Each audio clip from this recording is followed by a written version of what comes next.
All right, so is mold and mildew in your home, or especially your new construction home? That's what we're going to cover in today's episode. All right, so welcome back, everybody. This was a highly requested episode. I've got a lot of comments over the many months about what do you do about mold and mildew in a new construction home. I understand it's a big concern. We've all heard mold, well, toxic, really bad for your body.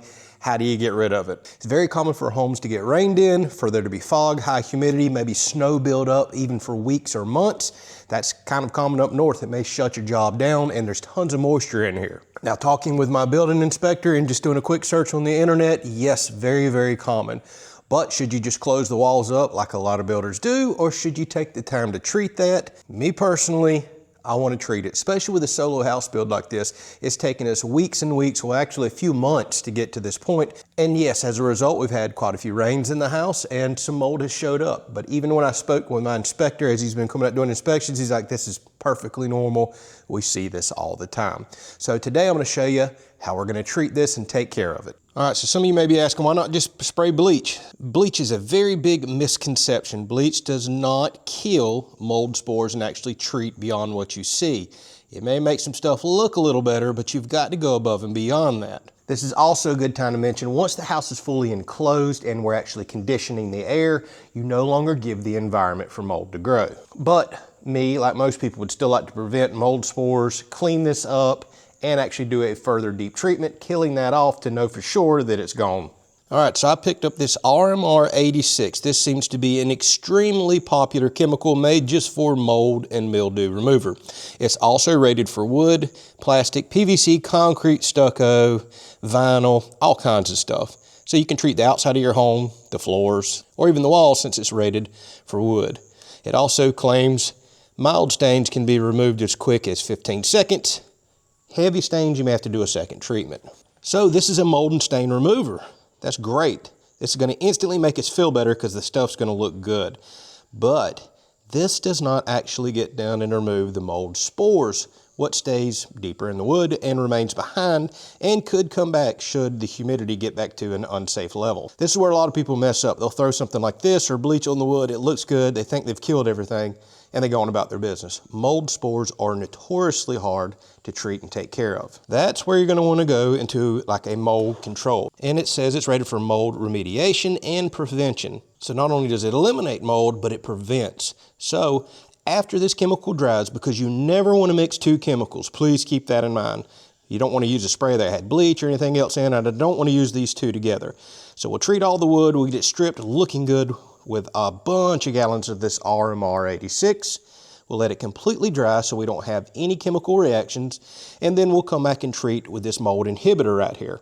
Now this will actually penetrate a little deeper in and does actually take care of the mold spores. This will help keep mold from potentially coming back should, well, we not treat the humidity correctly while we continue to build this house for weeks and weeks and months and months. I'm expecting the humidity to swing wildly until we have actual air conditioning in here, full drywall, and the house is sealed in and conditioned. All right, so a lot of my walls and wood looks fantastic. Like I don't see any mold growth on this lumber right here. It looks great. Some of the outside wall lumber, which will caught the majority of the rain, has some mold on it. We want to strip that.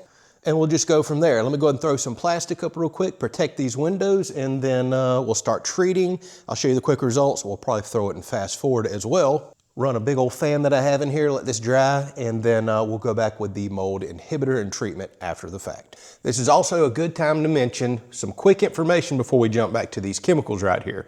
Typically what you're looking for in a home, although it's almost impossible to maintain humidity, especially during a build, is around 50% moisture or 50% relative humidity. Now you can fluctuate up and down a little. 55 still seems to be okay reading online. Once you start getting 60 and above, now you're providing the environment for mold to actually thrive in. But since we're going through all this trouble of treating the mold itself and spending the money on the chemicals and taking the time to do it, we're going to control the humidity after the fact so it does not come back throughout construction. This is going to be good for the lumber, the materials in here, because as relative humidity swings, it can cause problems. And believe it or not, too low humidity can also be a bad thing.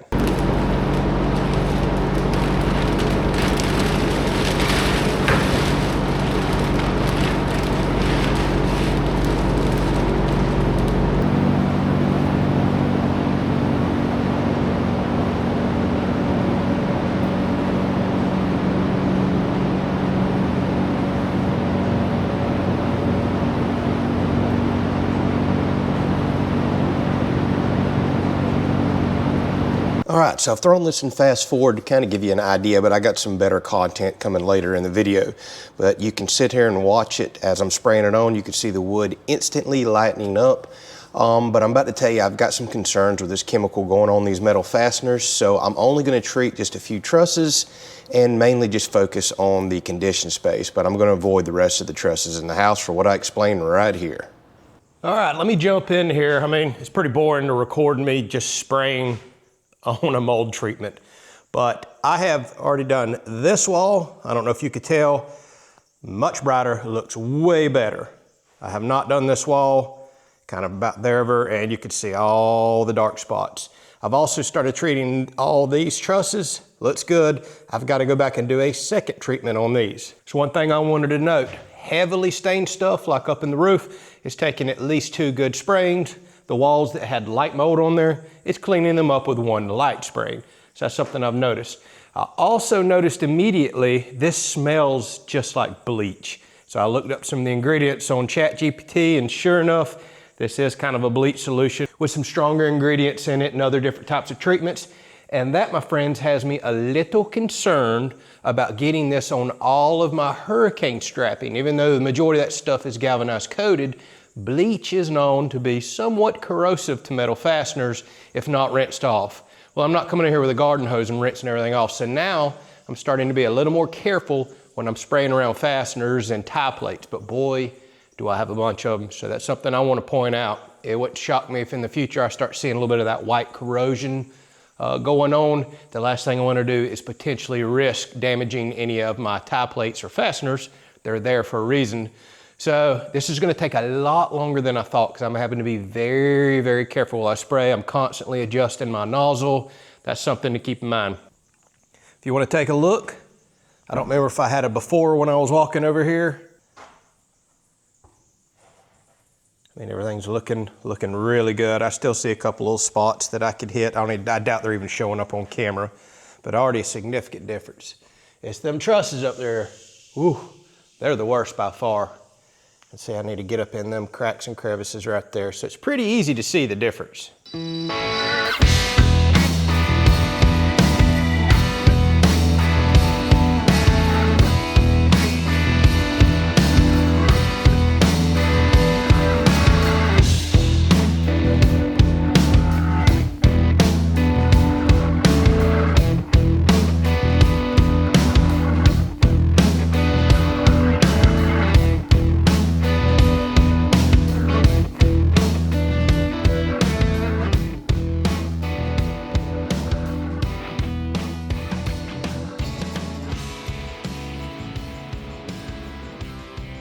All right, so I apologize. I recorded this in fast forward and meant to record it in real time, but look at this bottom plate.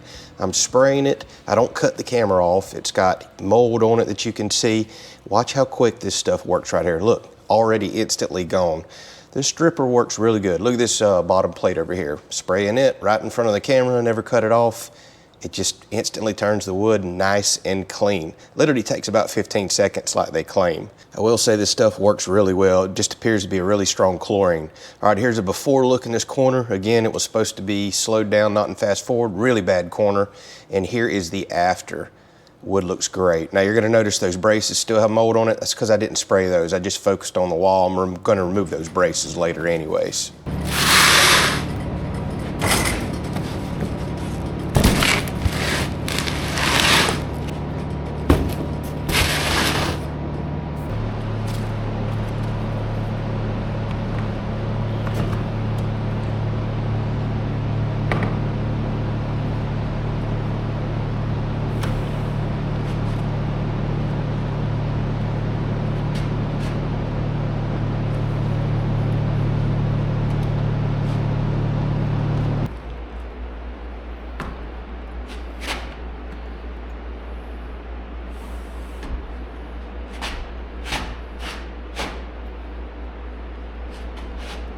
All right, so here we are a few days later and the star of the show has arrived. So let me show you how we're gonna permanently run this from here on out, and I can already tell a difference even though we're still missing doors in the house.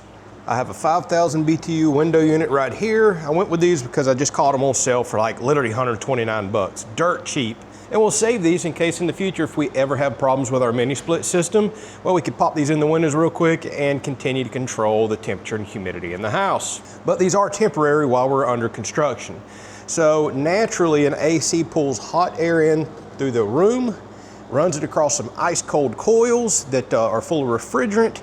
Well, what's naturally going to happen there is condensation is going to form on those coils. Because you're removing humidity from the air, it's going to cool the system, and then some's going to drain out the backside of the air conditioning unit. That's why they're tilted to the outside. So ACs, by a product of the way they work, will actually remove humidity from the air.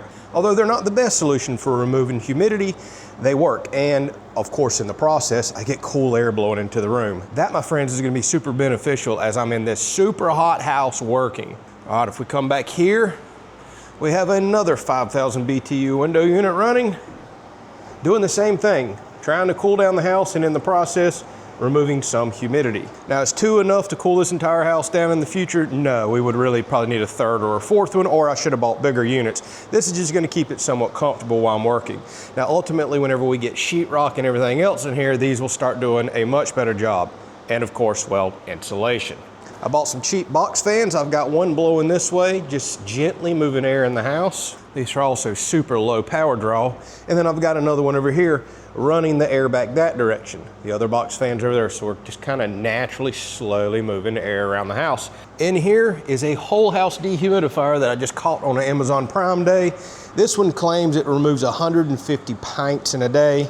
I seriously have my doubts for how much it costs. I'm gonna guess it's probably closer to like 75 to 80 pints, which is still a really good size dehumidifier for an 880 square foot house. The price was right. And let me tell you something, I've had this running for a few hours while I've been doing some work outside, and it absolutely works. Y'all, even with us missing our doors down there, we had a little mix up with our doors at the factory. Wrong sizes were sent.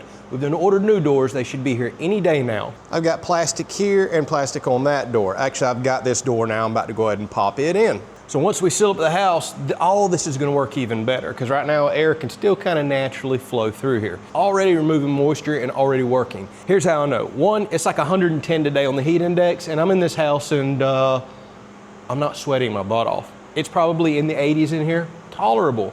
If nothing was moving, no ACs were running, no air was moving, I would be drenched in sweat right now talking to you. 2, how I know this works, when I fired this dehumidifier up a few hours ago, it showed 74% humidity in this house. That sounds about right. Heat of summer and hot and humid Florida, and it was trapped in here.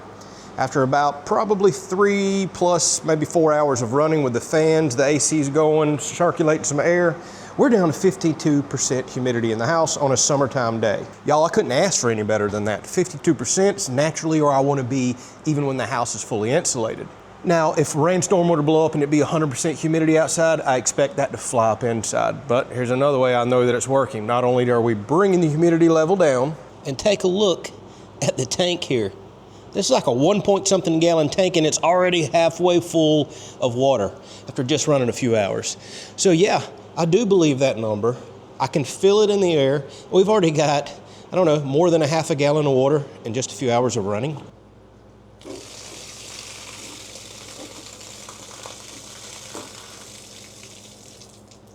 So the way dehumidifiers are set up to work, they are far more efficient at removing moisture, that's their main job, than a window unit is. That's why I wanted to for sure run one of these in the house. But I wanted the benefit of the window unit cooling the structure while I work in it, as well as removing some additional moisture. So we've got all 3 of these working together. I want that dehumidifier running 24/7, 365, dumping moisture out of this house whether I'm here or not. And at the rate that you see here, at current humidity levels, about every 6 hours, this thing would fill up and shut itself down until somebody comes and dumps that big holding tank right there. Well, I don't want that. So I made sure I bought a dehumidifier with an automatic drain and pump system on it. So it'll pump out whether I'm here or not. Now the issue is this is inside the house and I'm gonna remain inside the house all throughout construction phase, keeping my lumber good, keeping humidity levels good for the cabinets that we're gonna put in here, the flooring that we're gonna put in here. I really like this setup. I think all construction sites should really be running some sort of conditioned air or at a minimum controlling humidity with a dehumidifier. It's easy to do. But again, I need this automatically draining. Well, how do we do that? I've come up with a solution. Okay, so we've decided in this bathroom right here, this little half bath, the toilet is gonna go right here. Well, I'm gonna have to put plumbing in for the toilet. This is ultimately what your toilet sits on, and your wax seal or rubberized seal sits here, seals to the bottom of the toilet, and waste goes out that pipe right there. So this is something I have to install in the future anyways. My thoughts is, let's go ahead and install this right where it needs to go. And by the way, we'll cover this in the plumbing episode, but typically you do 12 inches off of a finished wall. So I would want to come 12.5 inches out at a minimum. You can go a little further from that base plate there because we're eventually going to have 1/2 inch sheetrock on there. And I want it dead center of the room. I'm going to cut a hole. We're going to install this, put it down in there. I'm going to knock this section out. And now guess what I'm going to do? All these extension cords that are run outside, run through the door, they're all gonna come up through this. And because I bought a dehumidifier that allows me to plug in a drain right here and have it automatically pump and drain, that's what we're gonna do right here. And then we're gonna run this drain tube right out this and just let it drain to the ground 24/7, 365, whether I'm here or not. I like this solution.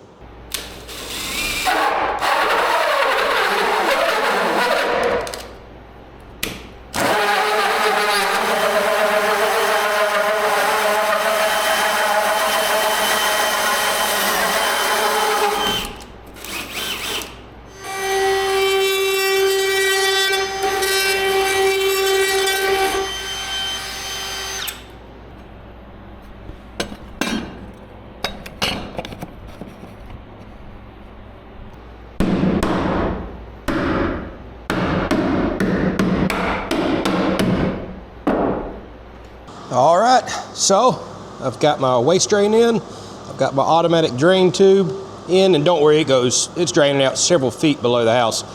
Not like I'm pouring water on electrical right here, but look at how much water is pouring out of this.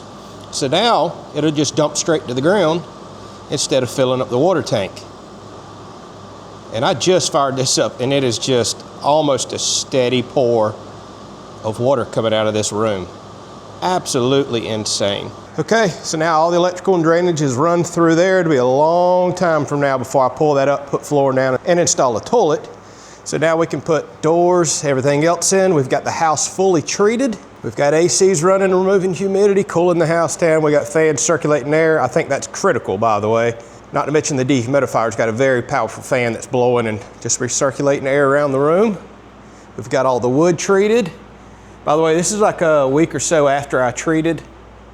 It's just kind of taking a while to get all my equipment in. Like, this is one of the worst areas over here. And look, no signs of mold growth coming back. Everything looks nice and clean and bright. So now we got the mold inhibitor on there, so nothing should come back regardless, but controlling that humidity is going to be critical. Now coming up in the future, we're going to do some additional wall treatment before we close the walls up. It's something I did with my last house. We're actually going to do a liquid borate treatment in the walls, and believe it or not, I hear that helps with mold regrowth as well, but it's mainly for bugs in case they ever get in the walls. All right, I've got mixed feelings on the stuff that I bought. It worked really, really well, but I feel like I just paid 3 times what a good strong like pool chlorine would run, but it does have other things in it. I'm curious to read y'all's comments. I'm not saying it's the perfect thing. It did the job for me, but in the future, I may go buy some cheap $10 worth of liquid pool chlorine, cut it down to the same percentage of what I bought. Yeah, it doesn't have the other stuff in it. But at the end of the day, this is done, it's traded. I'm happy. Now when I walk in here, it looks nice and fresh. Some of you may think this was absolutely worthless. Not to me. Now I walk in here, it looks nice and clean, and I feel a whole lot more comfortable about this space. Thanks for watching. We'll catch you on the next one.